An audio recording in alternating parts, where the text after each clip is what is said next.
जोङो दिनै नङा जों थांनाय बोसोरबो थांदोंमोन दिनै जेलाव मोनसे माने बिहु कनफारेन्स बायदि खालामो बिथांमोना बिहु खुङो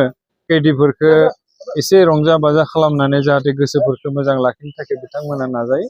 आरो बे समावबो जिहेतु जोंहा एक्सएनएमबि नि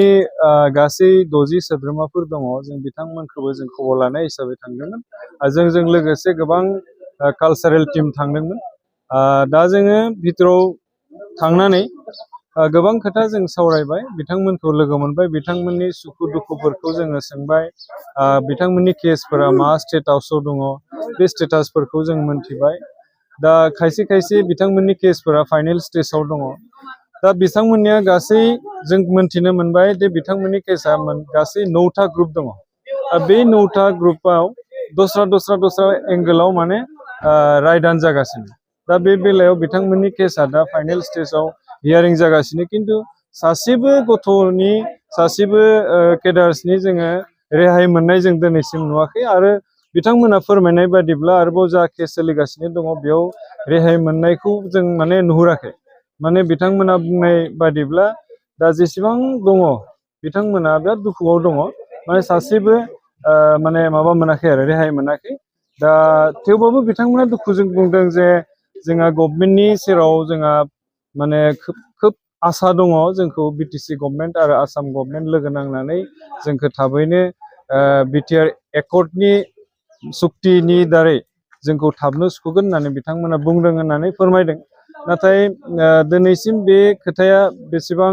आवगायदों बेसेबां आवगायाखै बिथांमोना जोंखौ खबर लानो थिनदों आरो जोंखौ फोरमायदों आरो जों बे बेलायाव जोङो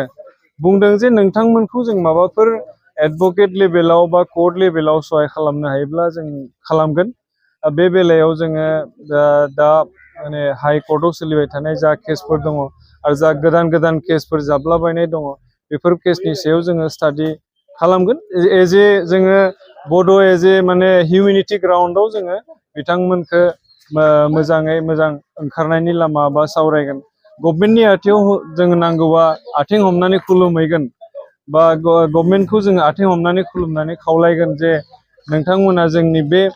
माने सोलिबाय थानाय बे थासारिखौ थाबैनो जाहाथे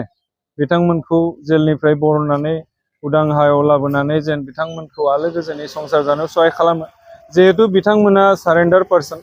बिथांमोना आसाम गभर्नमेन्टनि सेराव गावखौनो सारेन्डार खालामदों जे दिनैनिफ्राय जों गाज्रि खामानि मावला जोङो मोजां खामानि मावलांसै जों मोजां संसार जालांसै होननानैसो सारेन्डार खालामखानाय दा बे बेलायाव सारेन्डार जेब्ला जायो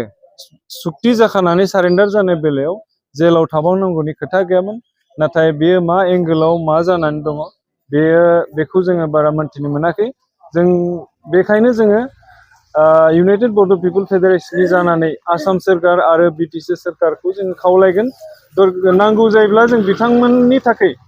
जा 60 सोद्रोमा बिथांमोन दङ एक्सएनडिपि बिथांमोननि थाखाय नांगौबा जों आथिं हमनानै सोरकारखौ खुलुमगोन आथिं हमनानै जों प्रमद बर' सारखौबो जों खावलायगोन जाहाथे बिथांमोननि जा दुखु जाल्लायाव गोग्लैनाय दं बिथांमोनखौ जाहाथे थाबैनो बाहेरायाव बहननानै लाबोनो हायो।